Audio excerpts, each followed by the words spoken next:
Salty Lake City, what's up, my dudes? Let's check out this new track ski on MX vs ATV Legends, you know what I'm saying, boys? Oh, another 420-foot finish line jump. We're so shocked. Okay, what is this? Inside rut, pre-made rut.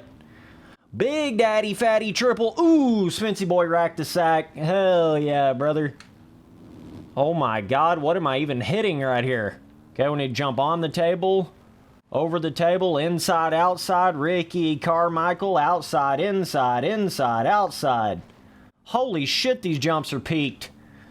This track's really cool though, like, this one's got like lots of character to the actual track itself, like as far as the jumps, faces, more than like some of the other ones have to them. Like the whole entire track feels like it's got a little bit of character, and what I mean by that is like not a single part of it feels perfectly smooth.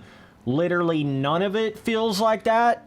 You know, not even like this area right here doesn't feel perfectly smooth. It's got every little spot on the track has got a little bit of something, you know what I'm saying? That's really cool. That makes this track feel different than like any of the other ones. They had some character on all the other ones, but I don't know if they had it to this level. You see that shit right there? You may not be able to see that on YouTube, but that definitely has more of like a... What is the line right here, bro? I don't even know. It's got more of that hyper-realistic-y kind of terrain to it, you know what I'm saying? Before you ever even get any deformation on it, it almost feels like you got a little bit of, like, deformation on it, you know what I mean? That's kind of what I would say, that really cool, like, character-based sort of pre-made on the track. Damn, I wish RF would do more of this on MX Simulator, pre-made wise. This would be so cool to see this shit like on MX Sim, but they just love doing them perfectly flat, glass flat ass fucking, I don't even know what the hell kind of shit you want to call it, right? But this feels way more realistic to me right here, for sure, for show. Still don't know the rhythm through here. I probably will never even figure it out in this video, but we got some inside pre-made ruts. They're not like crazy big, so you could definitely still run some deformation on this track and, you know, kind of have that combo of, see if we can hit this inside rut, that combo of some pre-made, some character, but also some deformation as well. You can kind of get that vibe going on here. Got that little pre-made rut right there. That's your boy tossing it, T-sipping it, whipping it. Sorry for the lack in uploads and content on the channel here recently. Just got a little busy there, but we're about done with the Pro Supercross season on MX Simulator, so we'll be back to making way more content in these next couple weeks leading up to outdoors, right?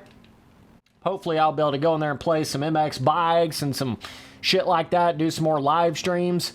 It's tricky, man. When you get back into the pro racing in one of these games, it takes over your life, bro. That's the only way I know how to explain it. Just like your whole life starts getting revolving around that and practicing for it and the day of it and all that shit, you know what I mean? This track right here pretty cool, though. I can't lie to you, dog. This one's pretty cool. This one's definitely... I was waiting to see if they were going to kind of do something different with this last one, it being the last one of the year. It definitely feels like they have. It's got a real unique sort of vibe to it here. Oh, gotta make sure and seat bounce that triple a little bit right there. Man, the line right there has to be on off unless you can jump that whole fucking thing in like one jump. I guess that's possible. Okay, let's try to actually sweep this around the outside. There it is, Spencer boy. There it is, buddy boy. Okay, so we'd go outside quad in. I don't know what the second jump right there would be exactly, but really cool how you can ride on the like daytime versions of these Monster Energy Supercross DLC tracks for Legends. That's badass, because it's kind of like you can experience the track in what would be like practice qualifying type vibe, you know, time of day. There's just something like really cool about that to me. Definitely let me know down in the comments what your favorite track of the year was for MX vs. ATV Legends. I'm trying to think back. I haven't even rode on Denver yet. This one's up there for sure. This one's got a nice balance of like, yeah, it's still got the bigger jumps, but it also kind of has more of that like realistic-y, definitely more realistic like on the character aspect of it and the pre-made aspect of it for sure. Some of the other ones, like, there were some tracks this year that had massive jumps, bigger than this track, but they weren't necessarily, like, quote-unquote, as maybe realistic as this one feels. You know what I mean? This one's really got a nice feeling to it in that sense. They definitely went, you know, about as big as you can possibly go with some of the tracks, some of the 2024 Monster Energy Supercross DLC tracks this year as far as size and peak to the jumps and shit like that. This is not even as big as some of their other tracks were this year. They definitely, bro, I can't even hardly hit that in an angle. Oh my land. They definitely, you know, tested the waters with that, as you would say. Tested the tea with that, as you would say. You know what I'm saying, boys? Bro, it's like, yeah, you get these jumps. Interesting combo of like maybe a little bit tighter scaling on this track, but still having the bigger jump vibe. It's like kind of tricky when you try to hit like a really peaked out jump into a rhythm, but you're turning at the same time. It's one thing to hit a like kind of a rolled off jump at an angle or kind of through a corner, but when you're trying to hit something real peaked out like that in a corner, that shit get real tricky, boy. That shit get real tricky, boy. Track pretty cool, though. Got a hard pack vibe to it. I like the dirt color. Got some berms. Got that pre-made. But yeah, this is the big one that really, I feel like, has probably the most. Even on the flat areas. Like, the flat areas don't even feel, like, perfectly flat, like I'm saying. Like, this whole area right there. I don't know if you guys can see it. Maybe if I go to first person. I don't know if you can see that. You see the bike kind of moving there? See that right there? Bike's kind of moving like it's going over micro-roughness. You know what I'm saying? Because it's got that little bit of micro sort of braking bump kind of, you know, like it gets in Supercross. I ain't talking about motocross braking bumps, but you know what I'm saying, boys. Right? Kind of that, especially on like a hard track. That's the cool thing about it. It really fits that hard pack track kind of feeling like a Vegas or something like that starts to get more of that, you know, kind of chatter, bumpy, blue groovy, dog. That's definitely what it gives you the vibe of right here, which is certainly what Salt Lake City is, you know what I mean? So, very cool to see that. I don't know if we're going to see a 2025 Supercross DLC for this game. I would assume so, but I don't know. Probably gonna see the 2025 Pro Motocross DLC. That'll be kind of cool to see what happens with that, but overall, this track right here pretty sick though, man. I like the feel of it.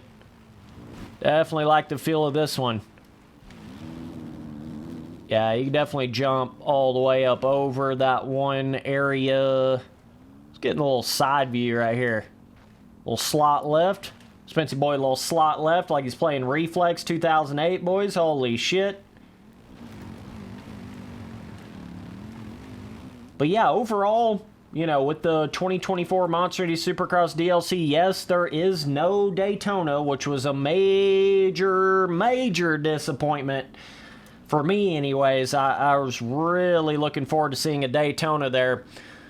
Supposedly they couldn't get the exact license for it or some shit, so that was kind of the reasoning behind it. But yeah, that's one of those things. I mean, the official Monster Energy Supercross games had a Daytona, so it's kind of like, I don't know how much of an excuse that really is, you know? It's, if you're gonna have official Monster Energy Supercross DLC, you gotta do whatever it takes to get that Daytona in there.